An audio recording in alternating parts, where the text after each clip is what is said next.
अचानक एक टैक्सी आकर रुकती है। एक गठीले बदन का युवक बाहर निकलता है। उसकी आंखों में एक अजीब सी चमक और सतर्कता है।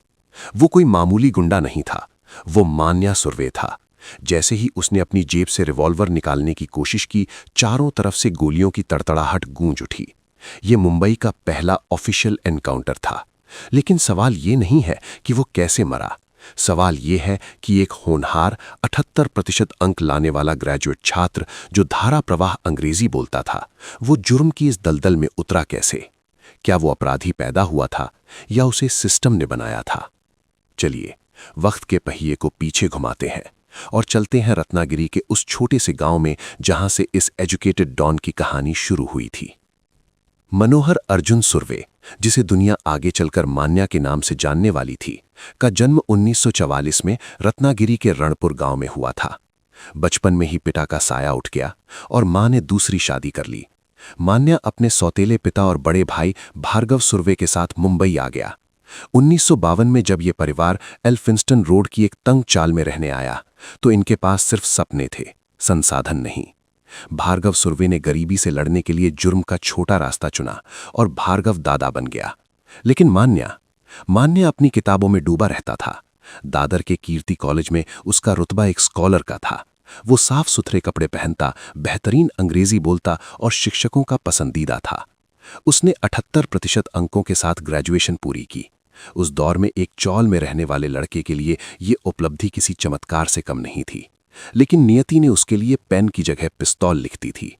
पुलिस जब भी भार्गव को पकड़ने आती और वो नहीं मिलता, तो सारा गुस्सा निर्दोष मान्या पर निकाला जाता।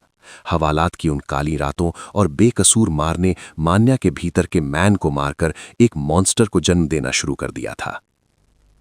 1969 में मान्या की जिंदगी का सबसे काला मोड़ आया। एक मामूली विवाद में भार्गव सुर्वे और उसके साथियों ने दांडेकर नाम के एक शख्स की हत्या कर दी। पुलिस ने साजिश के आरोप में मान्या को भी उठा लिया। अदालत ने उसे उम्र कैद की सजा सुनाई और उसे पुणे की यरवड़ा जेल भेज दिया गया। यही वो जगह थी जहां मनोहर सुर्वे की आत्मा मर गई और मान्या सुर्वे का उदय हुआ। जेल में मान्या ने रोने के बजाय सीखना शुरू किया। उसने वहां के खतरनाक कैदियों से दोस्ती की। उसने महसूस किया कि यहां कानून की नहीं बल्कि खौफ की भाषा चलती है। यरवड़ा जेल में ही उसकी मुलाकात शेख मुनीर से हुई, जो आगे चलकर उसका सबसे वफादार साथी बना। मान्या वहां के नामी गुंडे पोटिया भाई से भिड़ गया। मान्या की आक्रामकता इतनी बढ़ गई कि जेल प्रशासन को उसे रत्नागिरी जेल शिफ्ट करना पड़ा।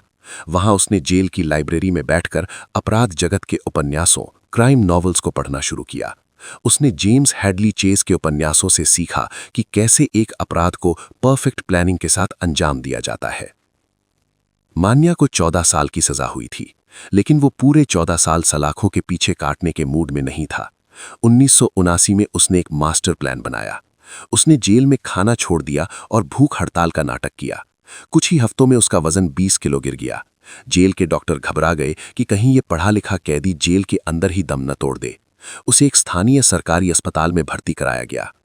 24 नवंबर 1979 की वो काली रात, मान्या के साथी शेख मुनीर और बाजिया पाटिल अस्पताल पहुंचे।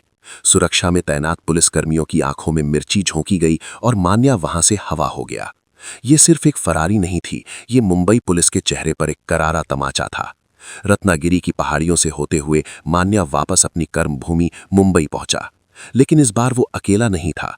उसके पास 9 साल का गुस्सा और अपराध की एक नई ब्लूप्रिंट थी। जब मान्या वापस आया, तब मुंबई पर हाजी मस्तान, करीम लाला और वरदराजन मुदलियार का सिक्का चलता था। मान्या ने इन गैंग्स में शामिल होने की कोशिश की, लेकिन किसी ने उसे घास नहीं डाली। अपमानित मान्या ने तय किया कि वो खुद का साम्राज्य खड़ा करेगा।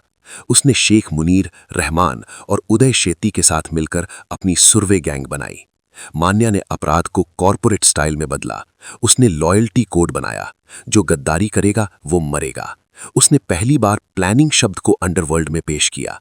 वो डकैती डालने से पहले पुलिस की मूवमेंट का मैप बनाता, भागने के 3 अलग रास्ते, एस्केप रूट्स तय करता और लूटी हुई कारों को ठीक उसी तरह छोड़ता जैसा उसने उपन्यासों में पढ़ा था।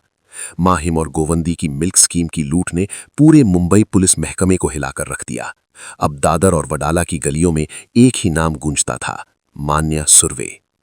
80 के दशक की शुरुआत में एक और नाम तेजी से उभर रहा था, दाऊद इब्राहिम। दाऊद और मान्या दोनों युवा थे, महत्वाकांक्षी थे, लेकिन दोनों की राहें अलग थीं। दाऊद स्मगलिंग और बड़े सिंडिकेट पर नजर गड़ाए था, जबकि मान्या सड़कों का शेर बनना चाहता था। इसी दौरान करीम लाला की पठान गैंग और दाऊद की डी कंपनी में ठन गई। पठान गैंग को दाऊद के बढ़ते कद से जलन थी। उन्होंने दाऊद को कमजोर करने के लिए उसके सबसे बड़े स्तंभ, उसके बड़े भाई साबिर इब्राहिम को रास्ते से हटाने का फैसला किया। और इस काम के लिए उन्होंने किसे चुना? मुंबई के सबसे सटीक शूटर और मास्टरमाइंड मान्या सुर्वे को। यहीं से शुरू हुई वो दुश्मनी जिसने मुंबई की सड़कों को खून से लाल कर दिया।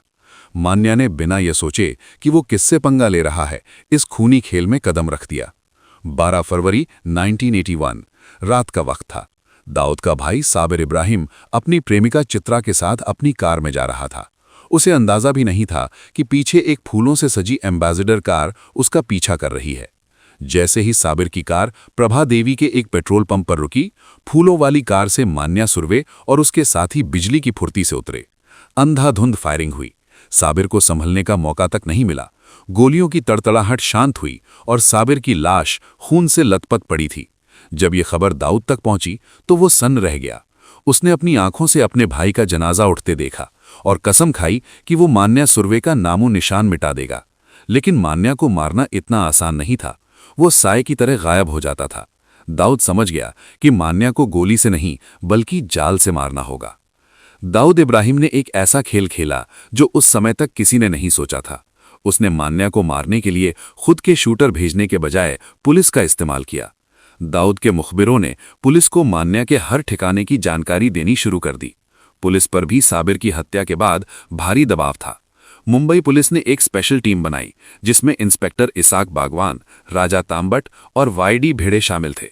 मान्या के साथियों को एक एक करके उठाया जाने लगा। शेख मुनीर पकड़ा गया। मान्या अब अकेला पड़ता जा रहा था। वो भिवंडी के सेफ हाउस में छिपा था, लेकिन वहां भी पुलिस पहुंच गई। वो भाग निकला, लेकिन